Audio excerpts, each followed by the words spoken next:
Welcome, ladies and gentlemen. Welcome to this week's edition of the Sunday Wire. I'm your host, Patrick Henningsen. We're streaming out live on the Alternate Current Radio Network and also at 21stCenturyWire.com. It's great to have you with us here live and direct. We're also streaming on X, on YouTube, Rumble, and also on other platforms, Odyssey, as well as Facebook. We still have maintained some presence on Facebook, even though we're heavily throttled on a lot of platforms, probably because of the material we're covering, but more because of the way that we are covering it. So I want to welcome you to the program. Again, we have a special guest. We are sort of broadcasting on the road at the moment. We are in Europe at the moment. And I want to welcome, without further ado, our guest, which is a very unusual guest to have in studio because normally we are just doing things remotely. Freddie Ponton, the independent researcher and journalist joining us right now on this live podcast. Freddie, thank you very much, of course, for being here. And for putting up with our technical traumas and dramas before this, but we're experimenting with a new 3-camera system. But anyway, Freddie, it's great to have you in studio. Well, it's wonderful to be here, Patrick, and especially to have you around in south of France. I mean, it's fantastic. You know, as you said, we work remotely, both of us, and to have you around here, it doesn't matter technical. We're so happy. We're thrilled to have you here, and of course, I think it's a human adventure at the end of the day. And let's not forget there are human beings behind this mic, and that's a reminder of it. Yeah, so, there's a lot of stuff that we could discuss. I mean, we do our sort of weekly segment with TNT, Today's News Talk, usually come on midweek, usually on a Wednesday. And we'll do something a little bit different, Freddie, today. I mean, we will discuss the major stories that are major issues that are happening around the world, no doubt. But we're also going to be talking about, how these things kind of affect people's lives, your personal experience too. I'll start off with, one of the big stories is, let's talk about this World War III sort of narrative, this World War III dynamic, which seems to be shaping up, Freddie. And so a lot of talk about, this inevitability about going to war. France is a NATO country. It's a lot of talk, Freddie, as well about conscription. I find this to be really strange. Really, really odd is that everybody in all of these countries at the same time are making noises. I'm talking about the UK, I'm talking about France, I'm talking about Germany, of all countries, Germany, and other European countries, even in the US, talking about reinstituting the draft or mandatory national service or conscription, as they call it, Freddie. I mean, look, it's first of all, do you find that to be just a little bit creepy? The fact that politicians are discussing this used to be a verboten topic. We were told after the Second World War, in America after Vietnam, never again. Never again. We've got high-tech military. Never again. Don't have to worry about conscription. And all of a sudden, it's like the talking point. Your thoughts on this one, Freddie? Well, I mean, as a French citizen, I've always looked at my country being interesting in defending itself rather than to go and attacking anybody else. And the term resilience is a term that has gotten traction, if you will. And under resilience lies a lot of meaning and a lot of possibilities, and that's what we need to be watching for. As far as I'm concerned, as I said, the idea of conscriptions or sending young French people in Ukraine for a war against Russia is just simply so out there, so something that even no one would entertain in these countries. And I speak with a lot of people, as you know, on a regular basis, and I'm not getting any feedback, any signal that would indicate that the French people are willing or interested in going to any war at all. What's interesting as well, Patrick, is you've chosen to come into France, in a very interesting moment. Of course, France is going through this legislative election, so it's also very important to look into what the politicians are saying, on both sides of the spectrum, and the political spectrum. So it's very interesting to see who is kind of very interested in entertaining Emmanuel Macron's idea of, and the possibilities of sending French troops in Ukraine. I think we're really talking about professional troops, more people like instructors, people that could come and provide the technology, the knowledge, the expertise for the Ukrainian to use the technology provided by the French army. As far as moving to conscriptions, we are very far away from that, and it will be a political suicide to even entertain this idea.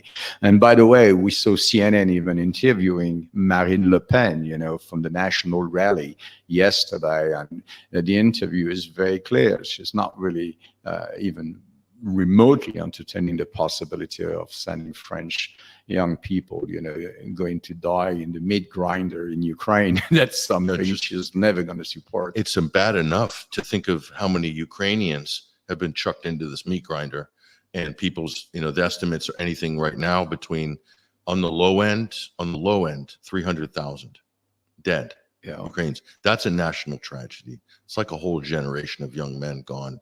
And then on the high end, Fred, it's like 450,000. That's approaching 500,000. I mean, what kind of how devastating is this for Ukraine? So think about that. It's not popular to serve right now. They're having to literally kidnap people off the street, press gang them. So what's going to happen in European countries? Well, just imagine it. It's interesting because it's like, I come from a generations where they were compulsory military. So whether you like it or not, you were above 18, you're qualified to go and spend a year with the military, learning the basic skills on, on how and what it is to be a soldier.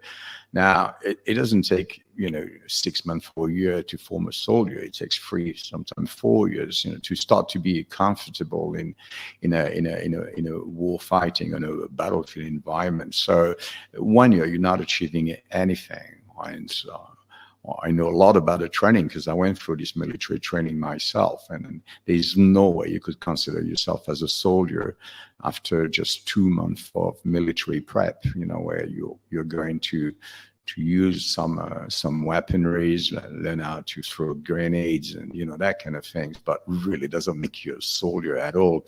And then after these 2 months, most of the people that were doing their compulsory military services will never see a firearm ever in their life. So that, as I said, these are not people you can bring into the battlefield. They'll die probably on day one if they make it off day. So I think the whole thing is ridiculous. Any military professional person that I have the opportunity to speak to here said this is not in a million years something that will be possible. And let's not forget, this is not part of our policies in France as far as, conscriptions is something really when we are under attack. That means the enemy is at the border. We're starting to, exactly. Bombs have been dropped on big cities. That's a different thing, because I think at the time you will see the French, if trained or not trained, willing to defend their country. That's a complete different scenario. But be sent on the other side of Eastern Europe to go and die for some, very debatable, very questionable war against Russia, a conflict that still, bugs my mind. This should have been done a long time ago. Yet we're still, you and I, talking about Ukraine 2.5 years down the line. It's ridiculous.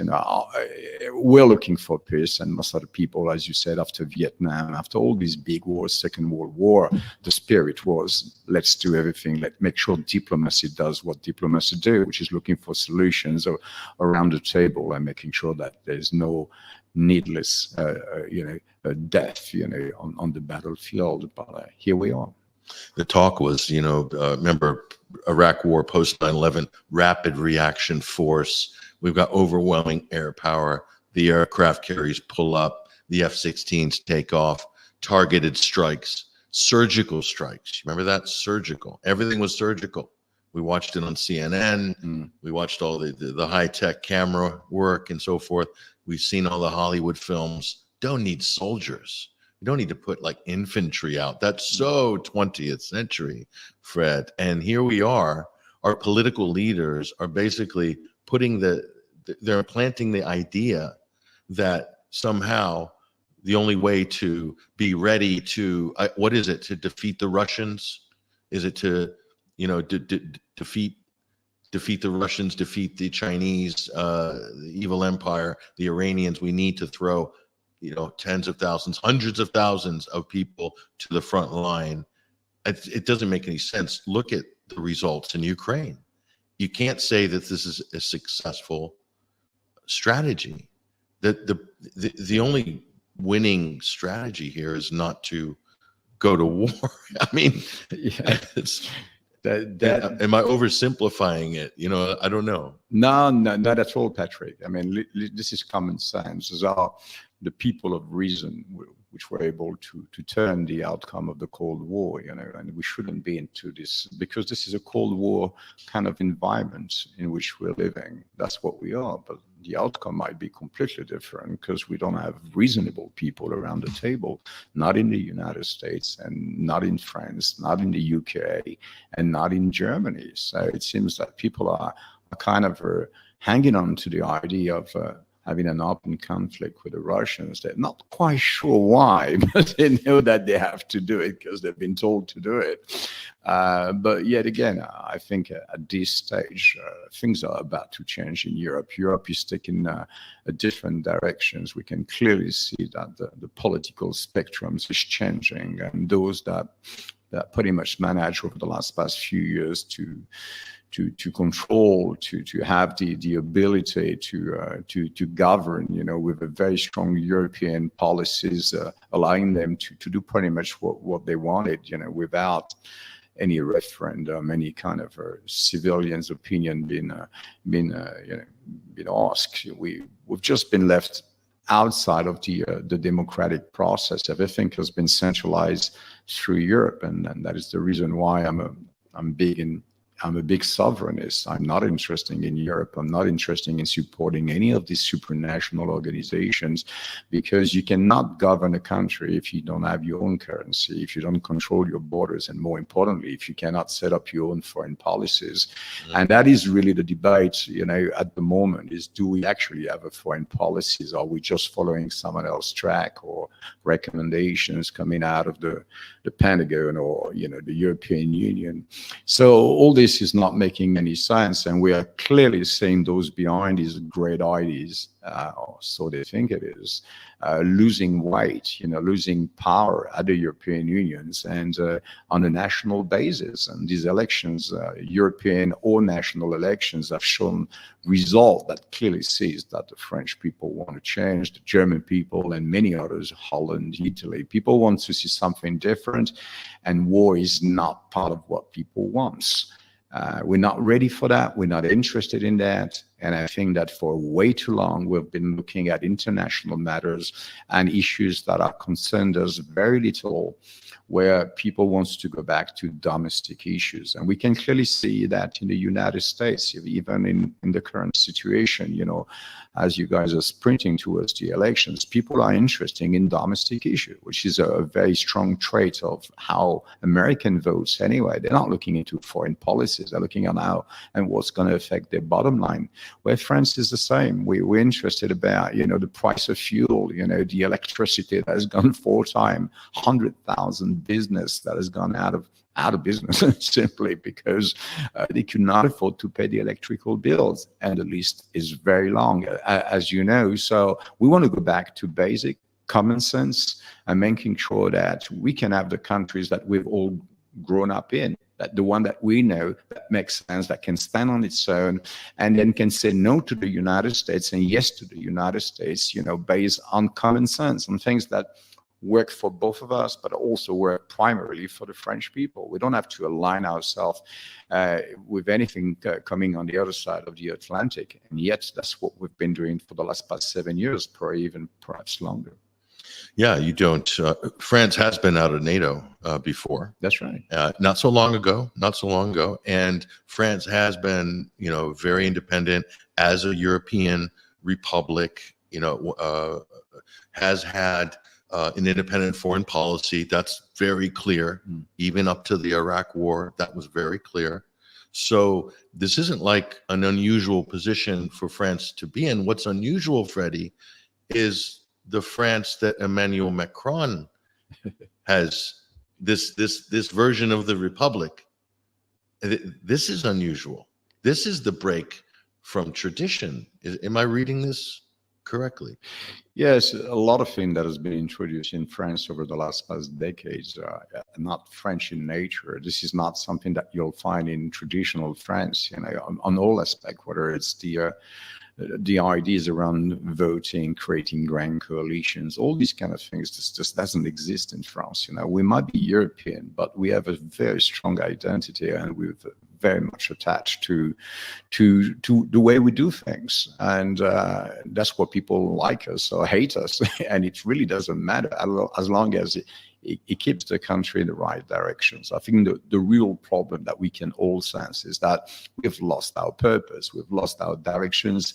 I would even go as far as saying that we've lost a part of our dignity, because if you're proud of being a French person, which is something that we normally are, having a supranational organization like the European Union or NATO telling us what we should do and how we should do it, and subjecting us to all sort of policies and doctrines that are not aligned with our culture. And that's a major problem. And when you have your own president, Emmanuel Macron, say that there is not such a thing as a French culture, well, I think that's just summarized pretty well where you're standing. It's telling you you're not French any longer, you're European, and you'll speak, with an American accent in the next 20 years if we carry on, but we're not interested. I've got friends around the world, as you know. I'm probably more globalist than anybody else, but I'm a French first, and I want to see my country doing well. I want to see this youth, this young generation coming with the hope that we have a place, we know our place in this world, and we can stand on our own feet and proud and with dignities and saying, put our foot down when things are unacceptable. And I think this Ukrainian, as you described, the loss of life in Ukraine is really it's a terrible story, and it looks like we've learned nothing about history. And I think that France had a great opportunity here to stand, whether with the Minsk agreements or any forms of contract and agreement that would have moved the dots closer to peace. And unfortunately, we've let other people go in the other ways and drag ourselves into this. It's disgusting.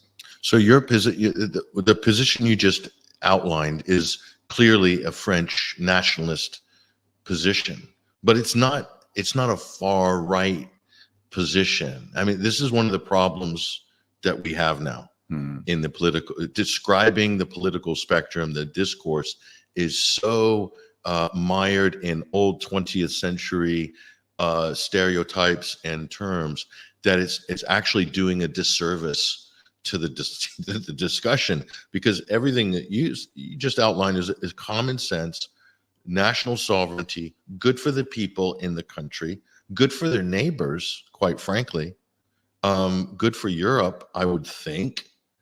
But there's still some tribalism as well in Europe, which I find to be very interesting.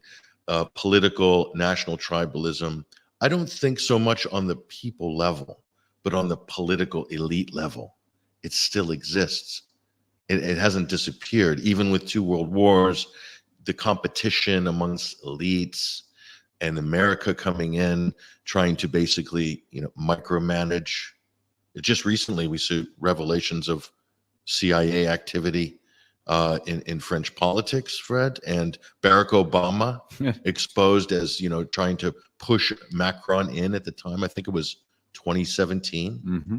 He has no business interfering in French politics. Why were they so adamant in pushing Macron? Do you think there was U.S. deep state involvement in the rise of Macron? Well, I think it started even before Macron. It started with Sarkozy. You know, Sarkozy was already very much under the watch of the CIA. The CIA had many operations, really understanding not only if Sarkozy could be trusted, so understanding his relationship and the various discourse that he had with his partners, you know, political partners and corporate partners. So that's one side of the spectrum, and then the other side is the allowing basically intelligence agency mingling and spying on various political parties, understanding everybody's program, true program, strategies. I mean, when you look at it, these WikiLeaks reports on 2017 activities of the CIA mingling with our elections, and I mean, you know, all we hear from the other side of the Atlantic is that the Russians are mingling in the American, you know, and the Steele dossier and all that nonsense. And then, but these guys are just, foot in the door in France, and literally turning, people that should be working for McKinsey and consultancy, or for mergers and acquisitions. That's what they should be doing, but not be, not be at a position of a president's. This is two difference. We're dealing with technocrats. This is the push of the technocrats movement for the past 20 years. They've had their up and down, but I think they seems to have come to a model with the people of Davos and this great reset. I think it's all been part of something that was cooked up, a long time ago, and clearly, I think there is an element of intelligence that is guiding, that is controlling this animal, and making sure that they have their own people inside. And we can clearly see, if you look at the political spectrums across Europe, you will see that these people have been put in place. They are not the best. They certainly don't have their country's best interests at heart, but yet they are still in positions where they can all together, especially foreign ministers. If you look at all the foreign ministers in France, they all align on the same strategy, and there's no national policy or foreign policy. It's a European foreign policies, which van der Leyen was trying to hijack for herself. This is no longer democracy. We couldn't even associate near to what we're doing, whether it's politically or geopolitically.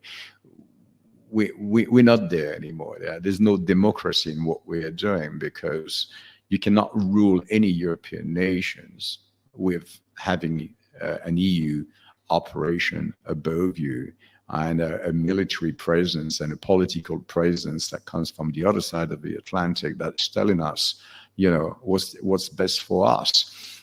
So anyone's from any political spectrum, whether you're far right, far left, as long as you've not made the decisions and promise and been able to hold your grounds and making sure that you're going to get out of the European Unions, get out of the Euro, get out of NATO, get out of the WHO. If you can't do that, you're politically immoral, because you cannot pretend that you can actually change the current paradigm, the current status quo that we have all experienced over the past 10 years. The country is 3,000 billion in debts, and we're not going anywhere. Nobody is going to solve this problem, and the European banking cartel, the Central Bank of Europe, is basically playing politics. These are not bankers, these are politicians. They're able to really make a difference. And perhaps Meloni in Italy is a great example on how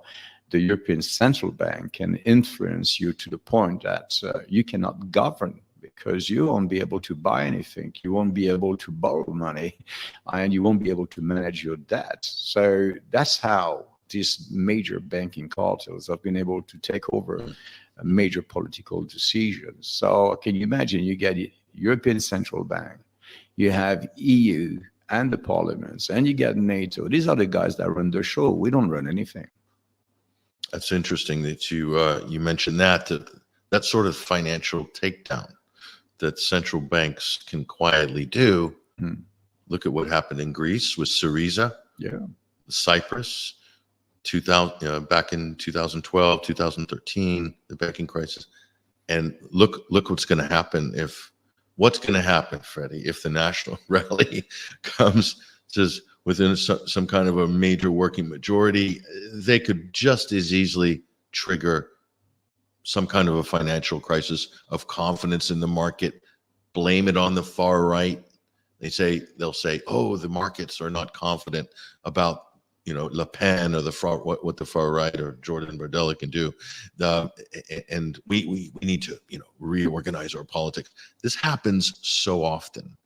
And this even happened in the UK, arguably as well, with Liz Truss and her short-lived prime ministership of 40 days. I personally think that there might have been more to that story, maybe to do with the Nord Stream pipelines. We can talk about that in a little bit, Fred, but the average person is just not aware of how much power the central banks have in terms of being able to manipulate political outcomes. And that's kind of what we're talking about here.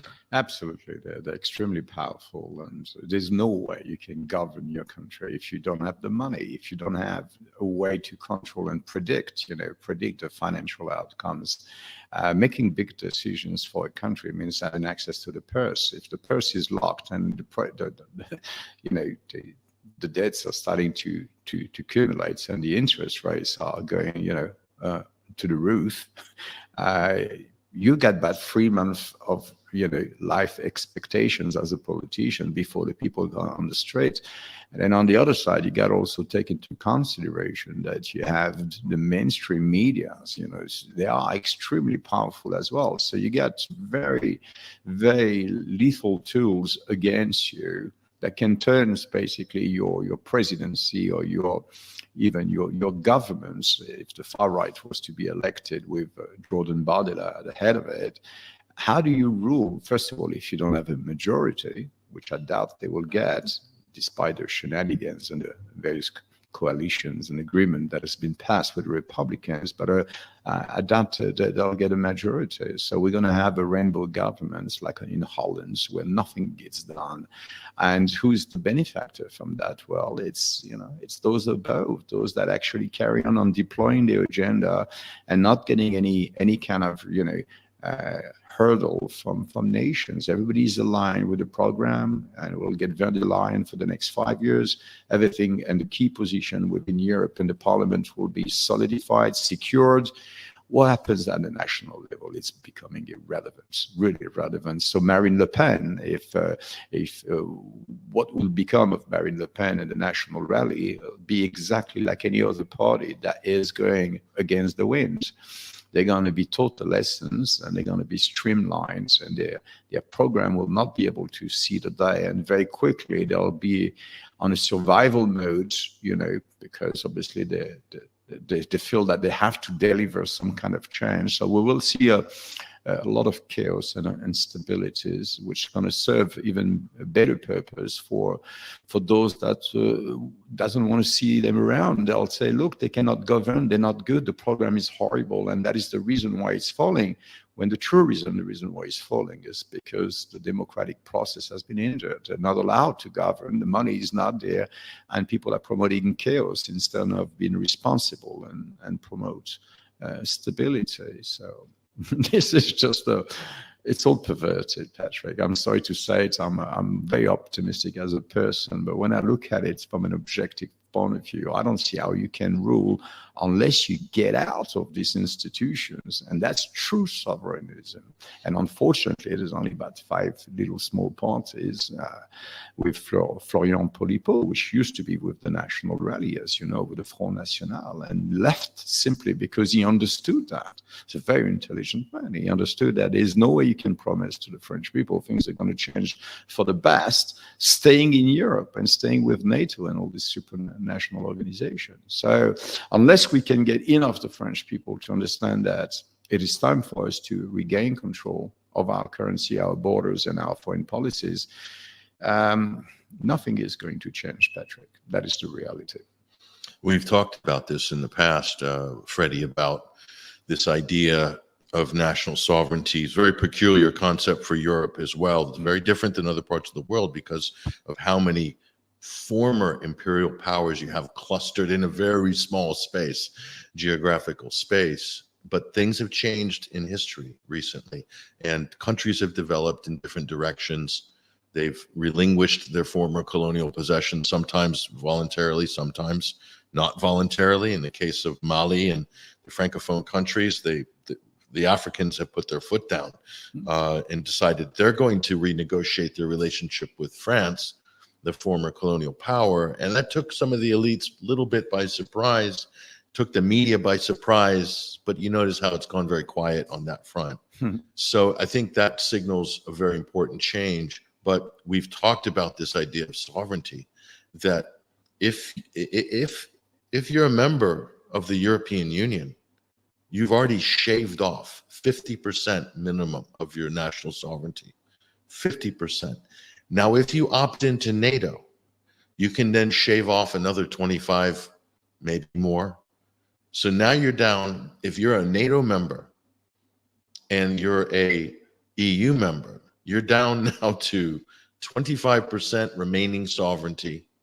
Now, if you're energy dependent versus energy independent, that's pretty much one of the main remainders of your national sovereignty. You become a net importer as opposed to have a balance of trade.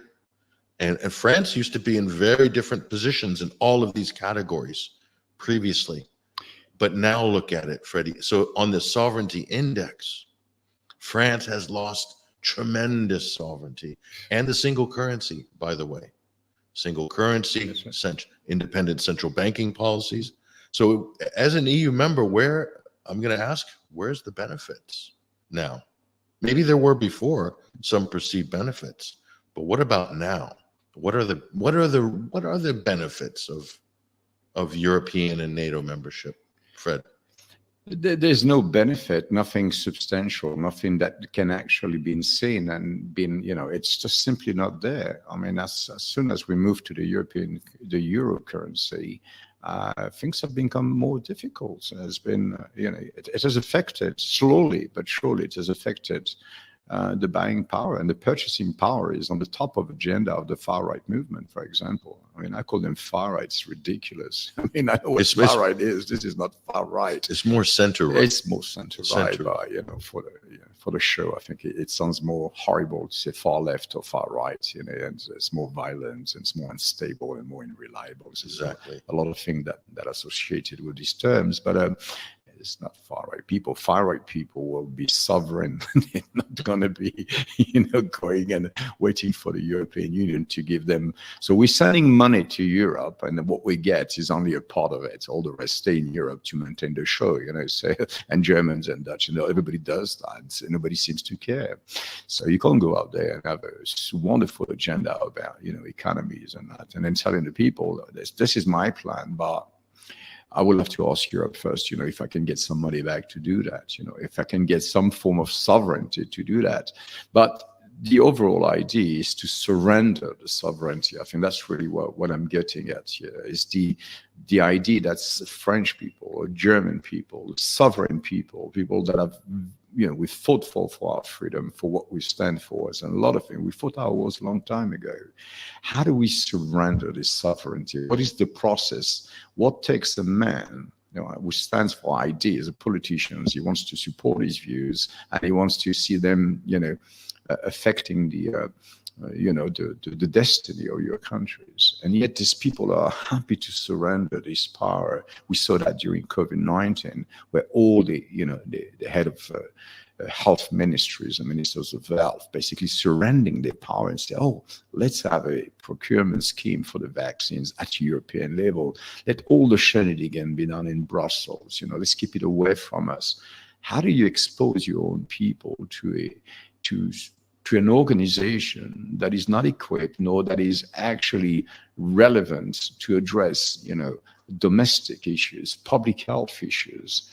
This was never in the mandate of the European Union to address public health issues. Actually, absolutely one of the things that they left aside, part of the agreement and the treaties, was that each country would be responsible for their public health. So how come that was COVID the trigger that allows to say, well, now I think it's better. We have more purchasing power if all European states come in together to buy, a medication that's going to save the world, or save Europe at least. So you can see how these mechanisms are extremely dangerous, because under emergency rules, under emergency power, you can sell pretty much anything to anyone, and have people to agree to something that in normal circumstances they will never agree on that.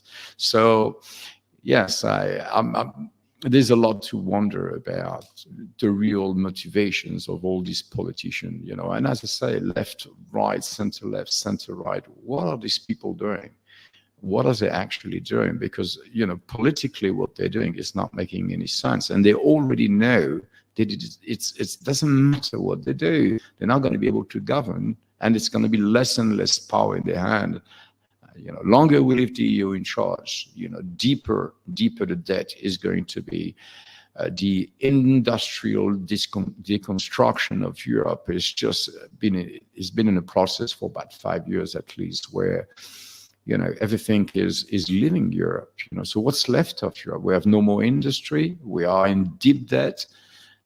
That's where you start to understand who profit from that. Who profit from that is those that basically gain a market that's going to need to buy all the time. That's going to have to outsource everything. And they don't want you to outsource from China. They want you to outsource from the United States. They want you to outsource with the partners.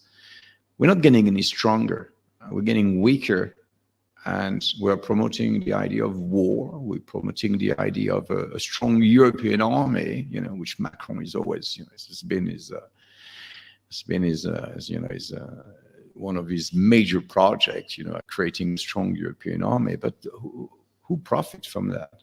We only got basically the tax been sucking up from us in project that has absolutely no benefit from us. We have been sold the idea that we're under threat when there's absolutely no one knocking at the door. So the whole thing is a lie, and this lie needs to stop.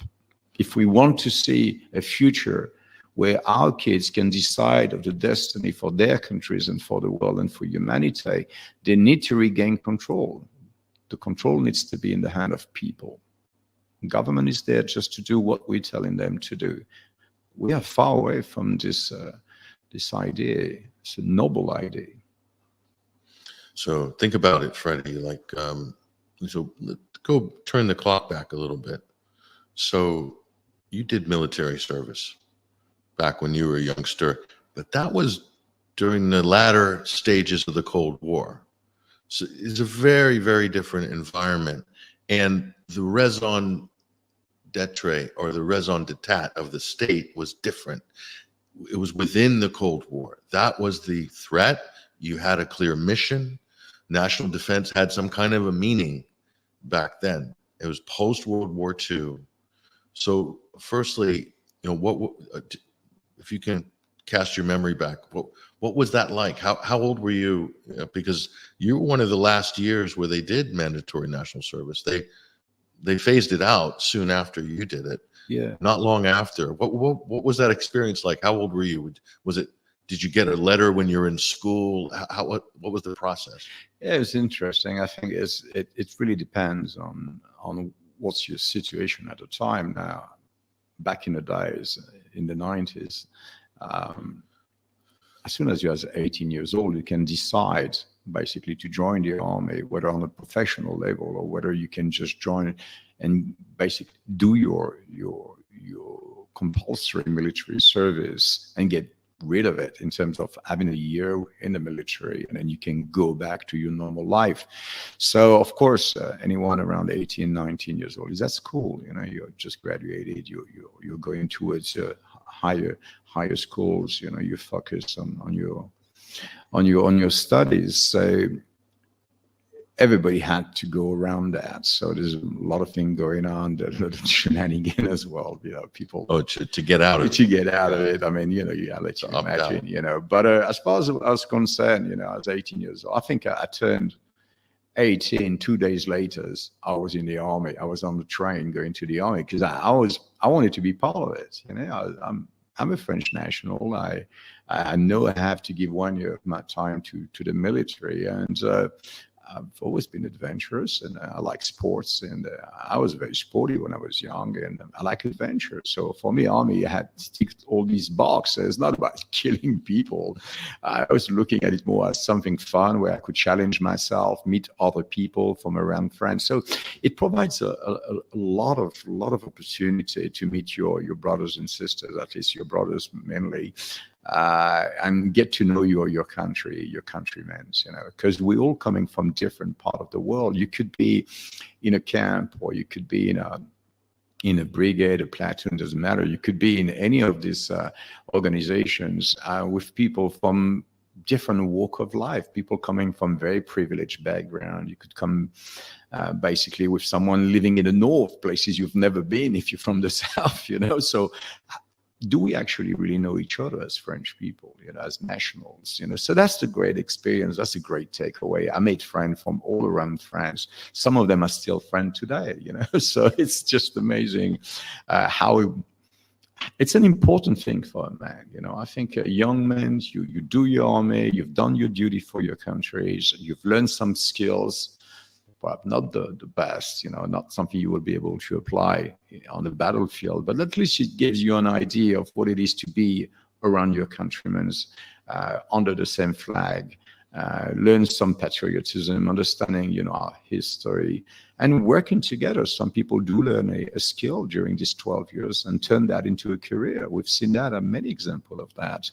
I was in helicopter regiments. I was a firefighter, so I had to make sure that these helicopters taking off were just not going to catch on fires. And, we had also a civilian airport, so we work with civilian guys, making sure that if there was a crash there, we could cover their asses there. So that was interesting. We actually had one kind of emergency landing with a jet fighter. So we went there. It was just a great experience, and going around, all these trainings. And I really enjoyed it, to be honest with you. I don't see anything wrong with that. I think it was a bad idea to remove it because it turns you from a young adolescent to perhaps to a man, if you take it seriously, and it helps you to stand your ground, understanding that you got to respect everybody from different walk of life. There's no privilege in the army when you're doing this military services. We're all at the same. We eat the same food. We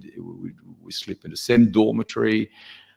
And we do the same exercise. We run 8 miles together. We run 10 miles together. It doesn't matter if you're privileged or not. And we wear the same shoes, the same, tracksuits and so on. So it's nice to see that, because I think if you go back after to your normal life, you realize, that we are not so different after all. The only thing that separates us is the comfort and the money.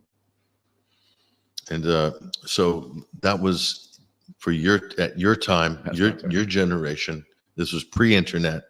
There's no mobile phones. You weren't distracted on social media. So this was a real genuine experience at a key time in your life, preparing you for what comes next in life. Now, let's contrast that to today. 2024, 18, 19 years old. How difficult will it be to corral this generation, in your opinion, into the same type of system? Just think about that for a moment. What are your? I'm sure you've thought about it. Yeah, I mean, it's all about drawing your values from different sources. Normally, you draw your value from your parents. That's what Neil Young say. We are just the black and white of our parents. That's pretty much the idea. We know nothing. We know nothing. Our parents tell us what's right, what's wrong, what's up, what's down. And we just copy that, and that's how we get our value. And then you go to the military. In my era, you get discipline, because if you don't get it right, someone's going to come and they'll make your life hard, painful. So you compare that and you take it to the to the 21st century with Generation Z and so on, and wokeism and all these kind of things. Where these people are drawing their value? Well, they're drawing their value from different sources. not much with their parents, because their parents now, both of them had to work because life has become hard. So you got to bring money, pay the bills. And these kids now have been left on their own with a plate, with mobiles, with internet. And that's where they draw their value from. And that's what became dangerous, because some of them will make the best out of it and become great people. So learning a lot and creating and being creative, which is part of the journey why we're here, is to create something. Leave a mark behind you, something that other people can be inspired by, or, But there's a lot of these kids will not survive, and they won't know what it is to walk in the shoes of a man like me. They won't know that, because their values is different. Everything that makes them who they are is based on different settings. Settings are different, and talk to these kids about war, the idea of going and die somewhere in Ukraine, which many people, most of us, has never been to Ukraine. Nobody understands the language, and most of us don't even have a Ukrainian friend. So why on earth are we going to go and fight there? That's just something we just can't compute, and it doesn't exist. It's just not there. The idea of having French people on the ground, it's not going to fly. You're never going to see them. Mark my word, you'll never see, apart from professional instructors, you'll never see French civilians, getting on a military outfit and going to war against Russia. Well, that day is not tomorrow, I can tell you that. There's another aspect to this as well, and I've been with French and Russians together, and they interact extremely well. There's mutual respect there. There's a lot of natural, I think, cultural overlap as well. They share a lot of history, a lot of culture, socially. I find them they get on very well. And so the idea that you can mobilize the French male population to hate the Russians, it's not exactly a natural sort of exercise, is it? It takes a lot, doesn't it? A lot of propaganda, a lot of gaslighting. But even then, with the amount of propaganda we've had, friend, has it worked? Is there a anti-Russian undercurrent in France or not? No, there's no anti-Russian. We've never had any issue with Russians. We always look at Russians as a very strong nation. For those a bit more intellectual, that we all study, Solzhenitsyn and made various books, and we've always been amazed. It's a bit of a mystery, for the French. Russia is a bit of a mystery, because there's a lot of part of the Russian cultures that you find in our education. So we learn about history of Russia. We learn about Napoleon's and nonsense that he was doing out there. We've learned a lot about the Tsar and the cultures and the history of Russia. And then, of course, big part of the aristocracy in Russia came to France, so there's that. And then, of course, the Bolshevik revolutions, and then the impact on the French revolutions. All that is, so we kind of have an intertwined destiny that makes Russia not an enemy, but more someone that we can work with. I have all the reason to believe that there is more to gain having Russia as a friend, as a partner, because technologically we have space program. Russia has a space program. We're very advanced in technology, nuclear technology. Russia is very advanced in nuclear technology. We have so many areas where we can, richly move forwards, get the best out of our people, and making sure that this politic of detente create bonds that can not be broken. That was the whole idea. Antony Blinken's father, Samuel Pizarro, was all about this. And this generation, Kissinger's and all that, they were all on board. Brzezinski, all these guys, they understood that Russia was something special. And if it's up to you to consider Russia as an enemy or Russia as a friendly nation. But you're going to have to work like any friendships. It's not given, because we have our differences, we have our preconcept. But surely in the 21st century, with all the tools that we've had, so many French people outside of the country, so many Russian people outside of their own countries, we've mingled, we've met Russian people, we've met French people around the world, many have. So we build these bridges, and we've got to build upon it to make sure that this is how you avoid war and stupidity. And unfortunately, it's just doesn't work for these elites. These elites have an other agenda that's quite clear. And I can tell you, I doubt any of our French elite aristocrats and politicians will send their kids to a war against Russia. They'll send them, probably in Florida or, a nice place in Thailand, but they ain't going to go fighting these guys. So they'll send our kids, that's for sure. They'll try. We won't let them happen, but yeah. It's just all think it's ridiculous. Yeah, or maybe draw them from the former colonies, the way previous empires used to do. Yeah, it's a very important conversation, Fred, because we're constantly being blasted with these ideas, especially in the last year and a half. That we got to be ready to go to war. We see Jan Stoltenberg, the NATO Secretary General, in his pencil neck suit. Being all hawkish, with the hands waving about NATO and what he needs. I'm a bit shaky as well. Yeah, it's time to go. I think they've all understood that he's become unstable. Himself a central banker.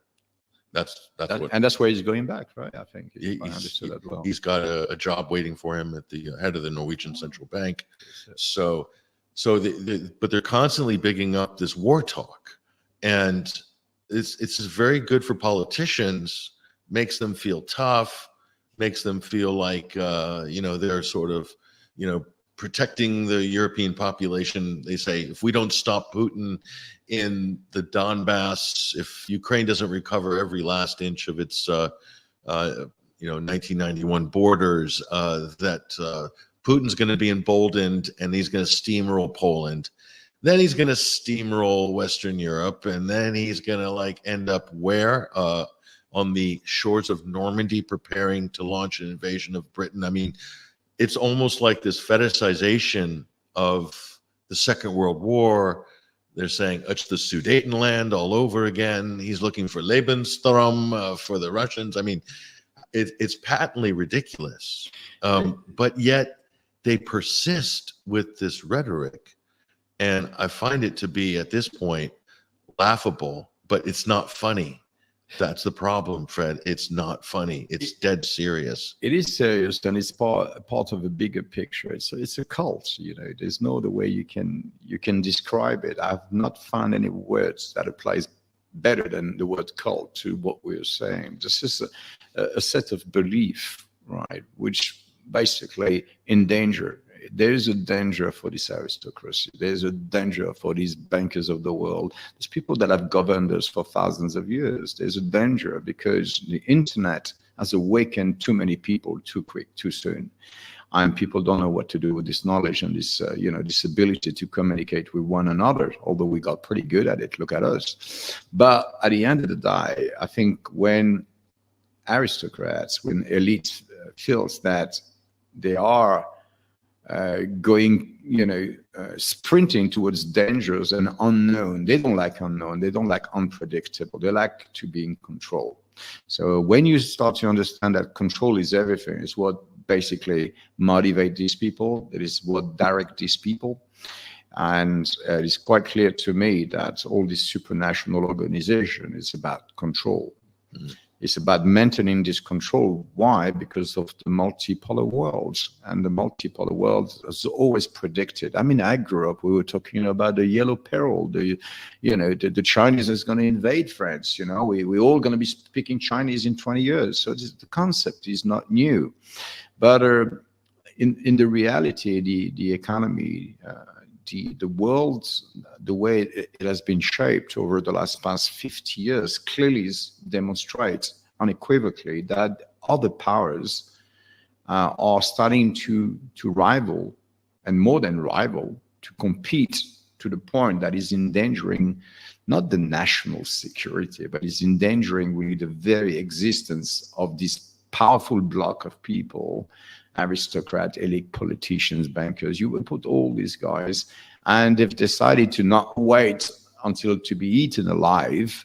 They'd rather go offensive, because that's what they do when you're scared and you don't know what's going to happen. Well, you might as well go out there and try to give the guys a beating, bully them a little bit more, and hopefully they'll go down. But as we all saw with Ukraine and Russia, the plan didn't go down that well. It's a plan that went wrong, and when plan goes wrong, people die. That's exactly what happened in Ukraine. As you said, maybe 450. Who knows? You can't trust the media anymore, so you don't know. And nobody has really access to that. But eventually, this data will surface, and we'll find out how much people on both sides really died for something that didn't need to happen. So that's what it is, Patrick. For me, as far as I'm concerned, this is people that are scared of losing control, and they are prepared to destroy the world so that they can remain in power. That's what it is. Until someone comes that is stronger than them and tell them, you can't do it. You can't do it any longer.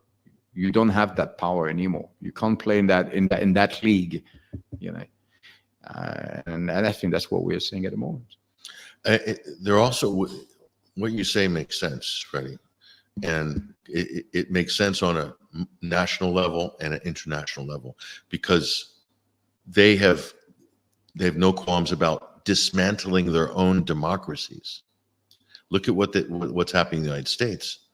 The Democratic Party, desperate to stay in power, basically destroyed the Democratic primaries to prevent anybody from, even a minor candidate, from challenging Biden. They're doing presidential debates even before the DNC and the RNC national conventions, a total break. They're stacking up indictments to try to knock Donald Trump, the Republican nominee, out of the race through the courts. Everywhere you turn, it's almost like, this constitutional system of checks and balances, it's the thing everybody waves the flag for. It's the thing they go to war, to claim that they're going to war to defend the U.S. Constitution, but they're dismantling the U.S. Constitution. So if they're willing to do that to their own democratic systems, then what about internationally? World peace, stability, that's not a problem at that point. So it's a recklessness, and I think you're right. It's on a national level, it's to stay in power. On an international level, it's to stay in power. Yeah. And that's what we're looking at. It's kind of a terminal condition, if you think about it. Yes, it is. And unfortunately, these kind of conditions, this kind of time, that we are living, does not bring the best of people to the power. You're going to have weak men. You're going to have perverted people. You're going to have, psychopaths. You're going to have all sort of characters and people that will thrive and that will be promoted because they have no problem lying in your face. They have no problem in terms of plotting against their own people. They don't care about the American constitutions. They couldn't care less about it. I mean, if you do speak with people in this kind of level, you talk about constitution, they say, what? We're not asking, this is pretty much the mentality. We're done asking, politely, and, they're done with that because it's unmanageable for them. They cannot go where they need to go by asking. They want to put it on you and tell you, go along with it, or you're going to be punished. There's going to be a price to pay for your arrogance or your defiance. And that's really, really what people need to awaken to, is that we still have some kind of a bit of choice and we can still open our mouth. But in the greater things, in the bigger pictures, I think if we keep on letting this happen, we might not have this for much longer because the levels of controls are in the wrong hands and in the hand of, people that are not mentally stable, and they don't have that humanity that you and I have and many others of our friends and colleagues have, and most of people have. They are different. They don't care. They care about what works for them, what can enrich them and their families, and they love power. And that's what we are fighting. That's what we're exposing. But the window is closing. We need to push it down. We need people to start to really understand that it is the future, our true freedom, our ability to take our destiny, and make the changes that we want to see, not asking them to do it for us, do it for ourselves. We're here with Freddie Ponton. He's an independent researcher and journalist. Great to have this kind of in-studio discussion, kind of different from what we normally do, which is we're hitting hard news and hard issues every week. Fred, and also, you're also doing a lot of writing. You're very active on X, Twitter as well. You're doing reports there. You're also working on some, I think, important long-term investigations that takes a long time. You got to kind of get your heels stuck in for, a year or two. This is something that used to happen a lot in journalism, not so much anymore. We'll talk about that after the break when we come back. And when we do, we're also going to bring up a couple of other important stories. We'll touch on a few more key stories, including the Nord Stream 2 pipeline, which remains a mystery to so many people. So when we come back, we'll discuss that with Freddie Ponton, our guest, among other stories, as we come into the final segment of Overdrive for the Sunday Wire. I'm your host, Patrick Henningsen. We will be right back after this break. So enjoy this track from a great band called Red Rumble. We'll see you guys in a few minutes. For in the final analysis, we all inhabit this small planet, and we are all mortal.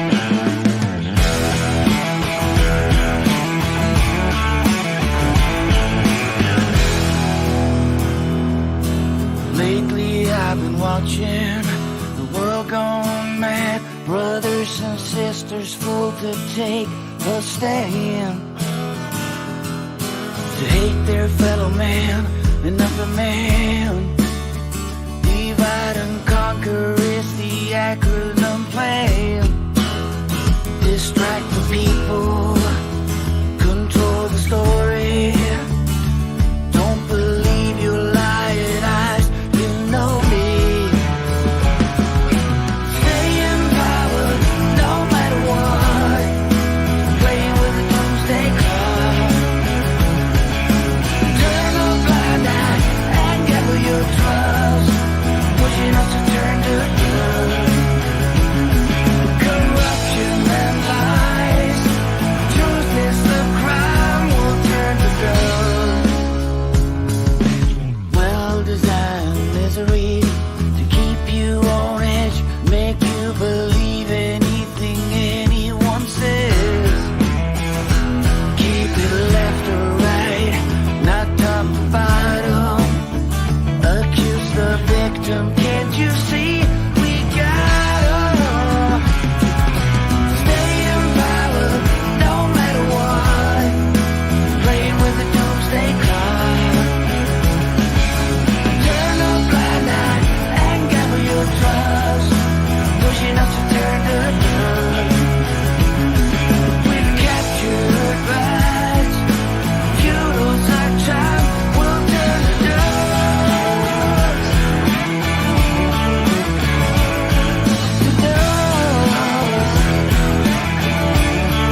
Welcome back, ladies and gentlemen. Welcome back to the Sunday Wire. I'm your host, Patrick Henningsen.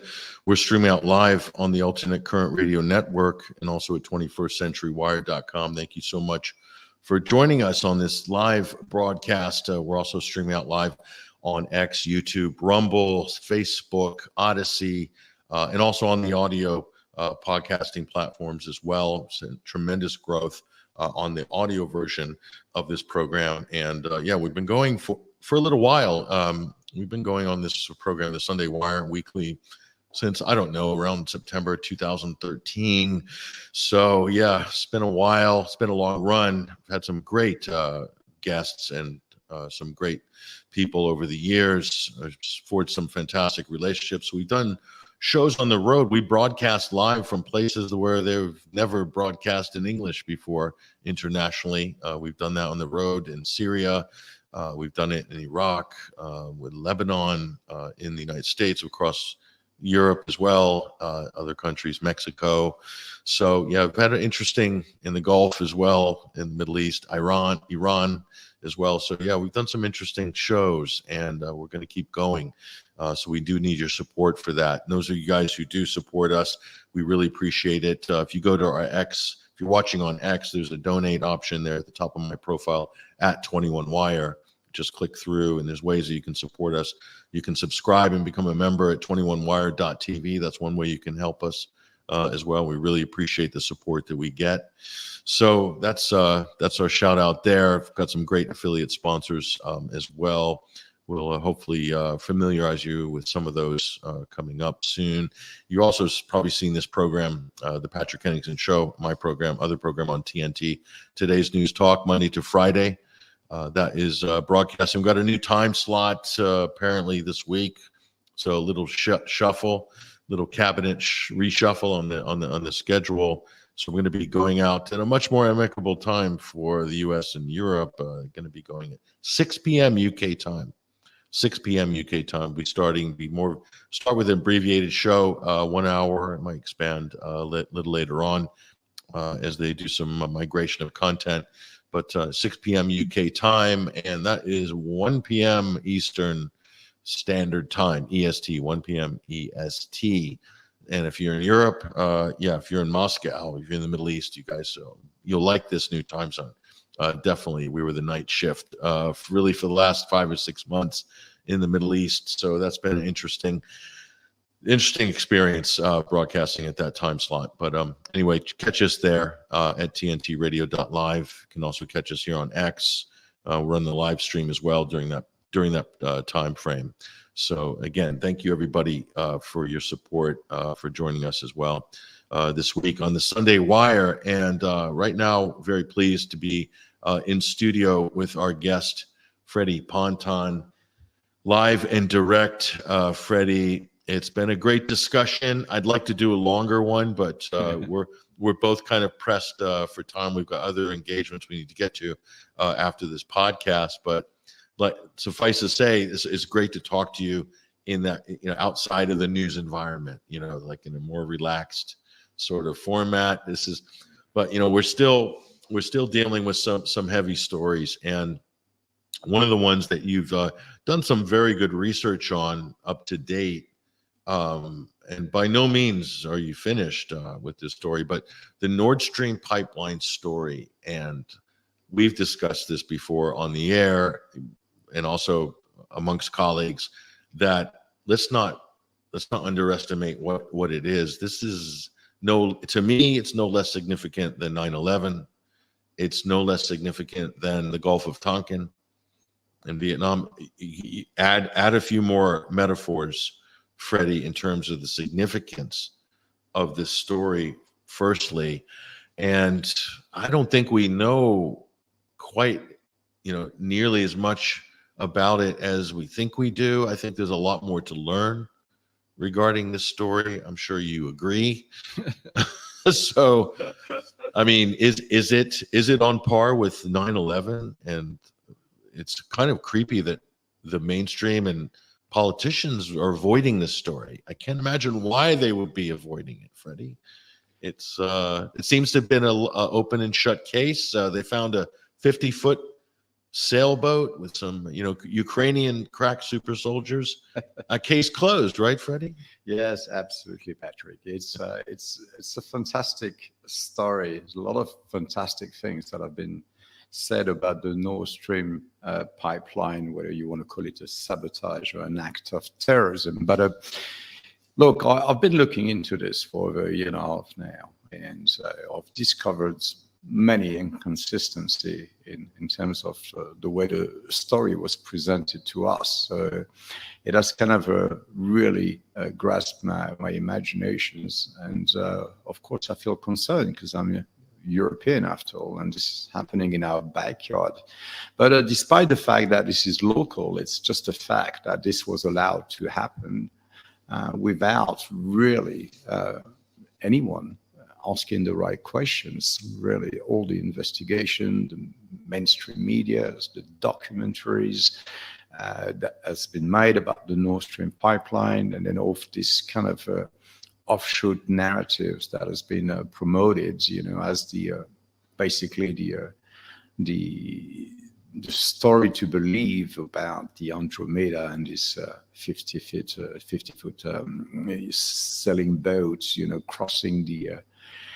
crossing the Baltic Sea, middle of kind of NATO exercises, like nothing happened, and the whole story about this Ukrainian rogue diving Shovrinsky team, being involved in that.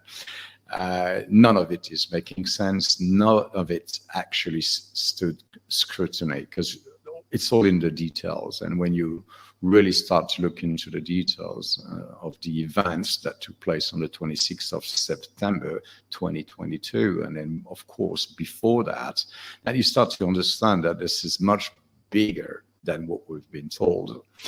And there's many different reasons, many different motives for that to have taken place.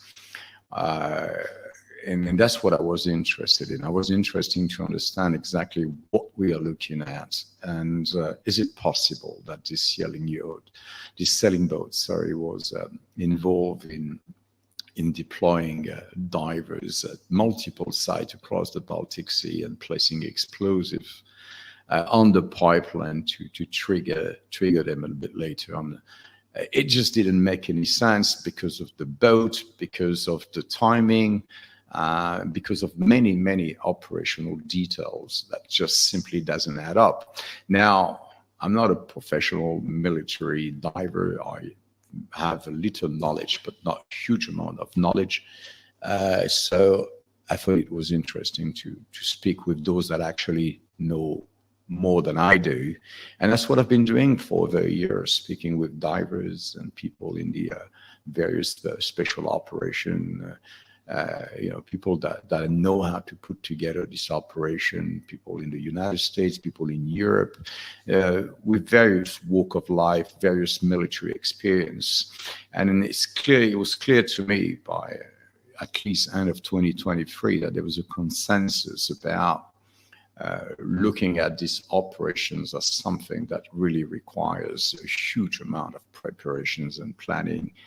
And when you start to dig into that and understand what it really takes for an operation like this to take place in one of the most surveilled waters in the world, then clearly this story of Andromeda is starting to become more and more irrelevant. Now, I thought I was probably one of the few people thinking that this is not making any sense, but you even have Washington Post very quickly reporting on the German investigations, establishing that this boat is certainly not the boat that was involved, and rather more a decoy than anything else. And then other vessels and other people were involved in the job. And that's not me saying it. Anybody can check on the Washington Post. It's written in black and white, and it also explains the cover-up, which I believe, and we will be able to explain in details why there's actually a huge cover-up in Germany about these investigations and the details of this inquiry by the BND, by the Federal Intelligence Services, and by the law enforcement. So it's very interesting to see how the government of Germany has actually almost went after their own people with launching an inquiry, an internal inquiry, to understand and trying to stop people from speaking out. Because as soon as people that were close to the investigations were starting to open their mouth and starting to say, look, what we are saying here does not compute. There's no way this was done by the Andromeda. This was just a decoy story, just for the show. But something much bigger happened. And I think that's what I've tried to do over more than a year and a half now, is to put it together, the real story of Nord Stream pipeline. And then if you want to do that properly, then you obviously need to look into the geopolitical context, need to understand the story of Nord Stream 1. How come we moved from such a successful story with Germany, with European Parliament, European Council, everybody's backing up the Nord Stream 1 pipeline. Everybody wants it. It's good for business. It's good for Germany. It's good for Europe. Everybody's behind it. Of course, Ukraine was a little bit upset. Poland a little bit upset. I'll call it a problem of national security when it's not a national security issue at all. It's business, and some people will win, some people will lose out. But to call that a problem of threat or national security threat is just simply an hyperbolic. And the data clearly shows that there was no threat whatsoever. The only threat there was is actually Poland very much involved in trying to undermine the project on the ground, in the Baltic Sea. And we have the data of that, with intimidations and various sort of maneuvers and military maneuvers trying to hinder the progress of the Nord Stream 1.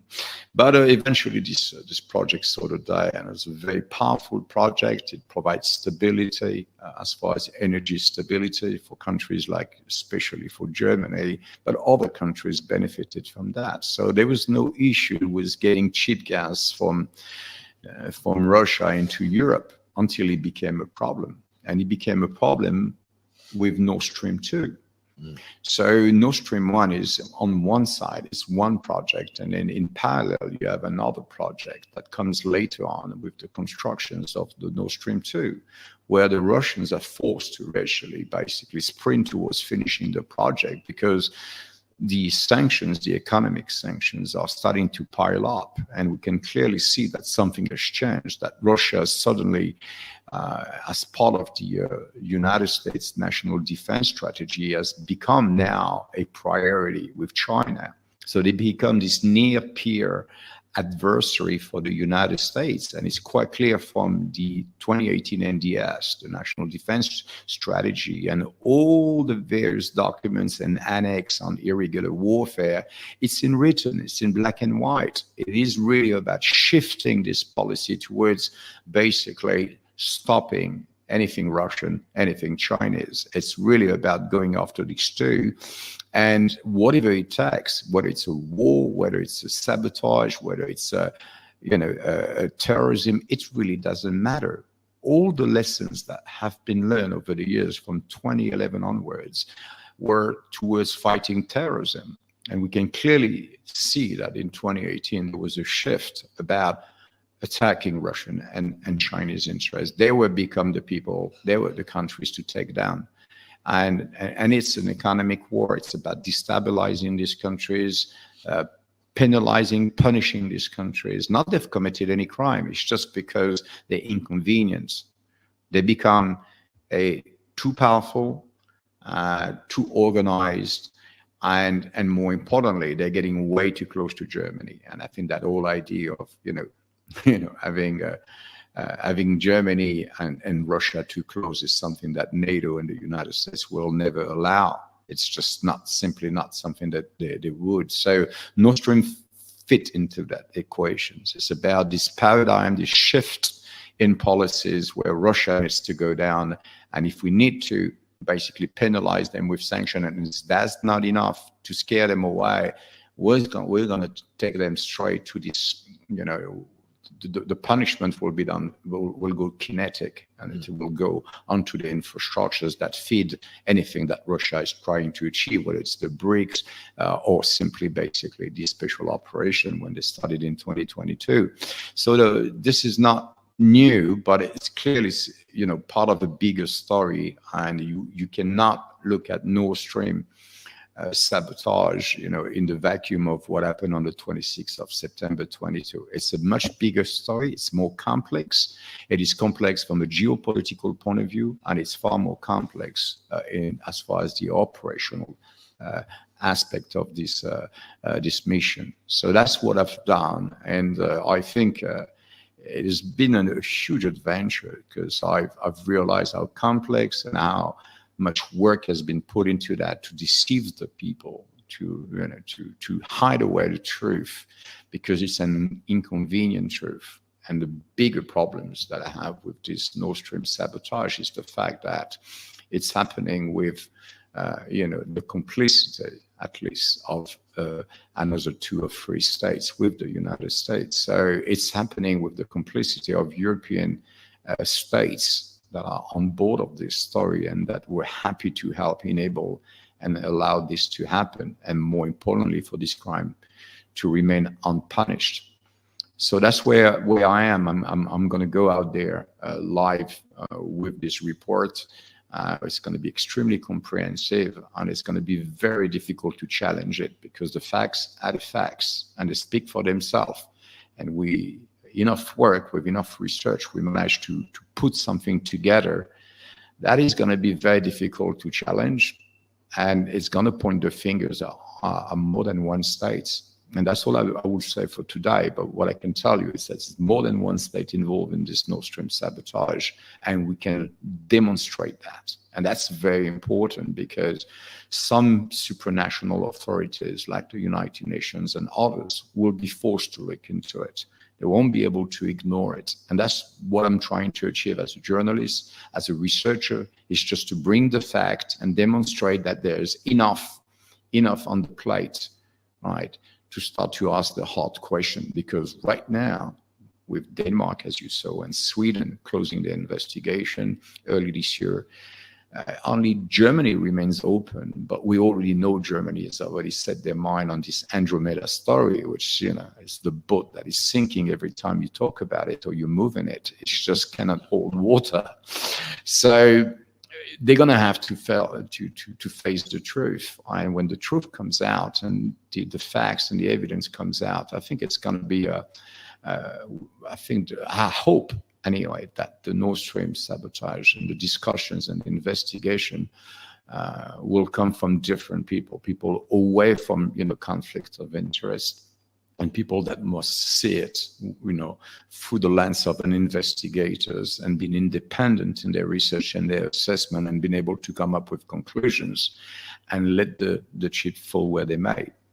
And that's what it needs to happen, because we cannot let this go unpunished. This is an act of terrorism, if not an act of war.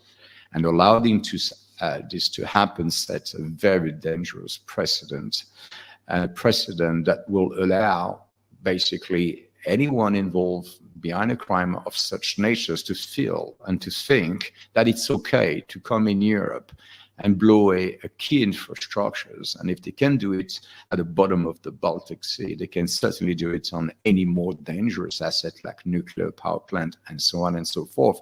So we need to draw the line, and we need to remind our authorities on a national level and on an international level that we cannot allow that to happen, because it's plain dangerous, and it's unacceptable, and it's an international crime. And that's where I will leave it today. This cannot go unpunished, and we're going to make sure, because we're not alone into that, and a lot of people have knowledge, have informations. We just need to put it together in a format that is acceptable on an international platform, and making sure it goes wide, so that we can tell the true story of what happened, and making sure that those that were behind it are brought to justice. That's all I want to see. I want justice, because this is not acceptable, not in the 21st century, not for any reason, for any means, for any motives. It's a crime. It's just a crime. It's deliberate. It's reckless, and it needs to be punished. And that's not even to say about the economic damage that's been done to the European countries, the cost of energy, fuel poverty, the flight of industry away from Europe. I mean, huge problems, and it's very detrimental on many different levels to Europe. And, there are those in Washington that and London and elsewhere, in Paris too, that believe that that's a necessary price to pay to somehow, keep the Russians out of Europe, keep their gas out, keep their oil out. We're going to wrap up in a moment, but you were talking about the geopolitical context of this, and I think your analysis is very good. And unless you do the deep research on this, you won't know that there is a doctrine change in the West and NATO, a doctrine change regarding near-peer competitors. And this is a doctrine change specifically tailored to the Nord Stream pipeline projects. And when you understand that, and I think you do understand this, Fred, because you basically elucidated this very point just a few minutes ago. When you do understand this, you begin to realize that this wasn't a choice. According to Western geopolitical doctrines, the United States-led doctrines, this was not a choice. If they couldn't stop the Nord Stream pipelines, i.e. direct supply of energy between Russia and Europe without going through middlemen countries like Ukraine, if they couldn't stop this through sanctions, which they could not fully, there's all sorts of legal problems with this in the courts, precedent. There is only one option left. And that was, as you said, Freddie, the kinetic option.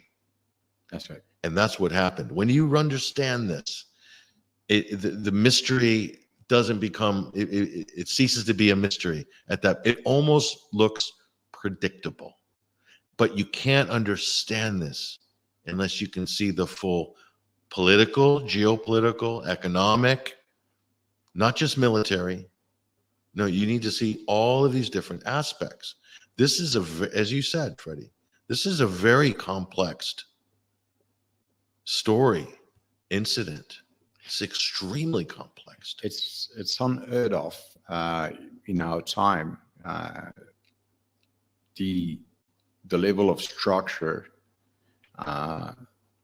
the mixing of various chain of commands, the political support, all the ingredients that are required in order for something of such natures to go through there's a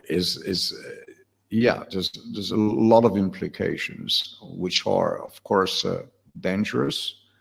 And I think it's a lot of people are going to start to really think twice about who will run the show, and how they run it, because the bigger picture is revealed in the aftermath as well of the Nord Stream pipeline sabotage. Nord Stream 1 was not fully destroyed. There's still one part of Nord Stream 1 that is still today could be pressurized and deliver gas to Germany, to Europe.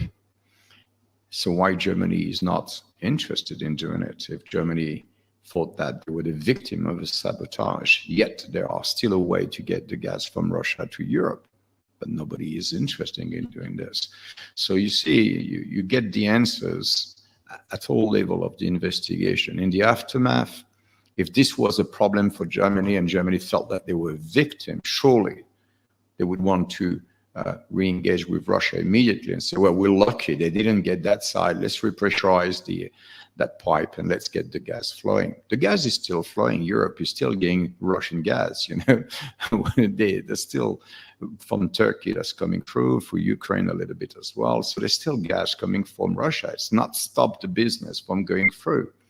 So why is this so special about the Nord Stream pipeline itself? Why they had to go after this pipeline? That is the real question. Why? Because the gas is still flowing and it could still flow today. So what's going on there? And that's really, unless you can answer that question, you cannot answer any other question. It doesn't matter how many boatways above the crime scene and how many data you're going to gather from, satellites or AIS. It doesn't matter. All that are indicators. They might help you, to finalize a little bit your investigation. But unless you can get that story right, you don't have an investigation. Yeah, and that's why I was very interested. It's not going after all these, data analysis and plotting routes. Some people are extremely good at doing that, and that has, as I say, an important role to play in the investigation. But only if you have your story together, and that needs basically research, that needs proper investigation, that needs a lot of time speaking with people knowledgeable, so that you work in the real world of how an operation like the Nord Stream sabotage goes down. And unless you can understand the process, the mechanisms, and how it's put together and what it takes, then you don't have a story. And if you don't have a story, it doesn't matter how much data you have from satellite or from terrestrial data. It doesn't matter, because that can be tampered with. Right? So get the story first, and then eventually later you can get your satellite data that confirm your hypothesis. But your story should be so strong that you wouldn't even need to get the data if your story is strong enough and if you got it right. And I think we're pretty much there. Yeah, so there's a bigger conversation to be had around Nord Stream, and I'm look forward to hearing more about this, in the coming weeks and months. And there's a lot at stake, Fred. Let's not kid ourselves. We're talking about Third World War, potential triggers in Ukraine and the Middle East. We're talking about major economic deprivation. If some of these things are not addressed, we're talking about the future generations, and what they stand to gain or lose by the decisions made by today's political operatives. So I don't think it's an exaggeration to say this is very important. And really, when you drill down to it, I'll say this again because it's worth repeating.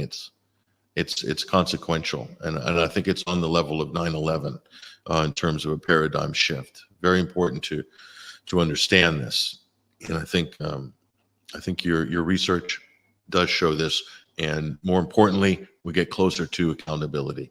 Yeah, people want some accountability. Will they get it? Is another question. But at least we have institutions. They need to be tested. They need to be tested, and I think this is what this effort is really designed to do. We can only do so much as journalists and researchers, but we have institutions, but they must be tested. Otherwise, what's the point? Exactly. That's exactly it. I mean, there's an appetite, there's no doubt about that. Anytime when you mention Nord Stream, people, their eyes open up and they're like, tell me more. I want to know about. But as I said, sometimes you have to stay quiet. You have to stay silent. I was hoping to issue the report earlier this year, but I decided not to, simply because I want to get it to the point that it's almost impossible not to address it for any large institution, counterterrorism department, sections. These people will take these documents and will have to look into it and admit that this cannot just be just disregarded, because if you put what I'm going to present against what has been proposed with the Andromeda story, there's no Photoshop. It's quite clear that what we're dealing with is very different from what we've been told, and that's after for those that are responsible to bring justice or to apply justice, whether it's the ICC, the United Nations, doesn't matter. There are institutions there. Will they provide? Will they prevail? Will justice prevail? Are they still capable of entertaining justice, entertaining the truth? Or is the truth too inconvenient that everybody has to keep quiet because it is just too dangerous? It is unsettling the balance of power in the world. That's what the Nord Stream is. It has the possibility of unsettling, really unsettling the battle of power, and especially NATO. So it's a very exciting time for us journalists. We like this kind of stories, and we like this investigation. They're complex, they bug your mind, and sometimes you feel you're progressing, sometimes you feel that you're literally stuck, you're not going anywhere, but eventually you get to see the light, and when you do, it's really exciting. And I think that a lot of people that are completely passionate about it, like the 9/11, some people have dedicated their life way after the 9/11 to find the truth, and they were lucky to gather a lot of support, from professionals, from architects, from, engineers. And that's what we need for the Nord Stream. We need the professionals, because people are very scared about talking about what they know, especially if you speak with militaries and in different, circles. They tend to be a bit cautious, they don't want their name out. They know the price, someone can pay for giving up too much information. But I think we're at a time with a report like that, and if we can get the weight of independent journalists, analysts, anyone that has really the credentials and has the credibility that they can, and they feel happy to add to this report, then I think we can go somewhere, and we can go a long way. I think that's what we need to do. It's not just one journalist that's going to break the news. Look, Cy Hirsch came out with his investigation. What are the consequences of Cyrus, apart from maybe the Russians saying, look, we get this story, this guy is American, he's a legend. How can you deny everything he said, And did they actually prove him wrong? Was he proven wrong? Is there inconsistency in this story? All that are valid questions, but killing the debate and saying the guy's talking nonsense and is all gibberish and conspiracy theory is just insulting for the intelligence. Every question has an answer, and I think an investigation that approach these questions from a pragmatic point of view with strong evidence and indirect evidence or circumstantial evidence, I think could add to to help anyone or investigators like ourselves to get closer to the truth. We need people to start to talk, because people know what happened. That I can guarantee you. Some people know exactly what happened, and we need them to talk. Freddie Ponton, independent researcher, journalist. Follow him on X, Twitter, at LFC News Media. We'll put his Twitter handle down there just along the bottom of our lower third, our Chiron. But again, I want to thank you for being available for this, I think, a very important interview, but also for us to get a chance to hear some of your more intricate views on all these important subjects. And thank you for the work you do as well, Freddie.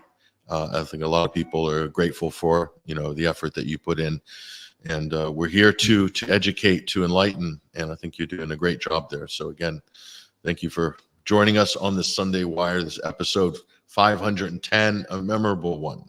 But thank you very much, Freddie. It's been a pleasure. Great to be with you, Patrick, as always. There he goes, ladies and gentlemen. That is Freddie Ponton joining us here. For our part, we're going to wrap up this episode, special podcast, one of our special road broadcasts here. Definitely memorable and also really informative as usual. And thank you guys for tuning in. Thank you to everybody on X, on Facebook, on Odyssey, Rumble, YouTube. We really appreciate it. Support 21st Century Wire. We are an independent media outlet, platform, podcast, live radio as well, doing great investigative work, written work too, which you'll find those archives on our website, 21stcenturywire.com. But that's all we've got time for today, folks. So from all of us and our team here at the program, thank you so much. And we'll catch you guys during the week, Monday to Friday. I'll be on TNT starting at 6 p.m. UK time this week, Monday to Friday. Catch us there. And again, next week for the Sunday Wire. Hopefully we'll have something special lined up for everybody there. All the best.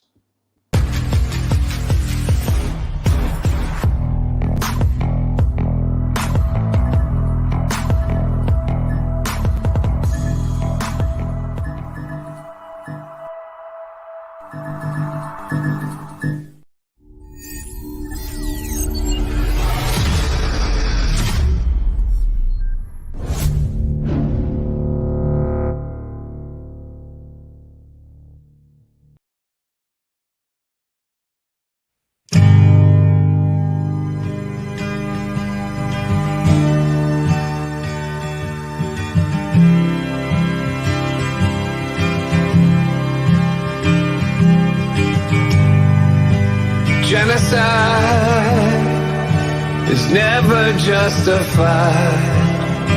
There ain't no reason, 'cause human beings are more than just a kind, defined by race or religion. 'Cause we all have souls and a mission here on earth. Only God knows why. You can't decide their death, 'cause you weren't here for their birth, or their first laugh or cry. Don't let the children die. Don't let the children die. Sisters and brothers, we know it's wrong when we see their fathers cry with their mothers. Genocide is never justified. There ain't no reason, 'cause human beings are more than just a kind, defined by race or religion. 'Cause we all have souls and a mission here on earth. Only God knows why. You can't decide their death, 'cause you weren't here for their birth, or their first laugh or cry. Don't let the children die. Don't let the children die. Sisters and brothers, we know it's wrong when we see their fathers cry with their mothers. Don't let the children die. Don't let the children die. Sisters and brothers, we know it's wrong when we see their fathers cry with their mothers.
Supervised contact, they watch our every move.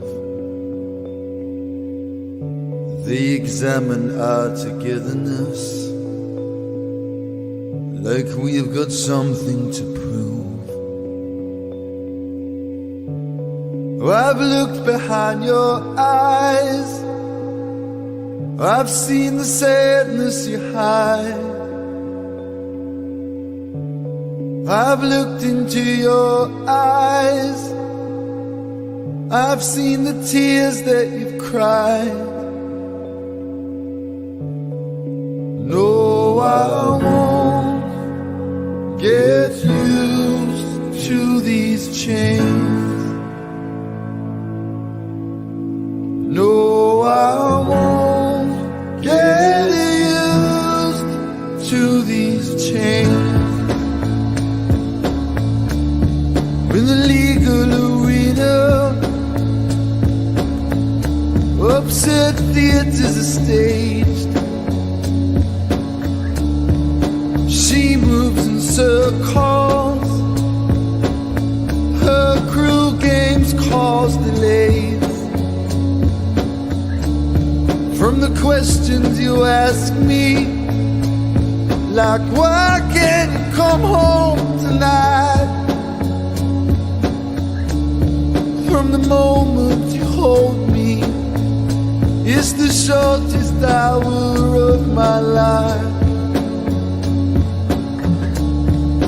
No, I won't get used to these chains.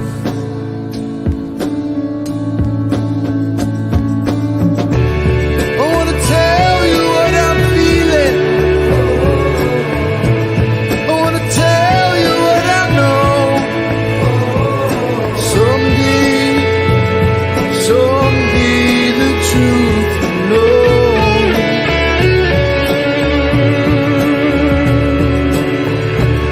I wanna tell you what I'm feeling.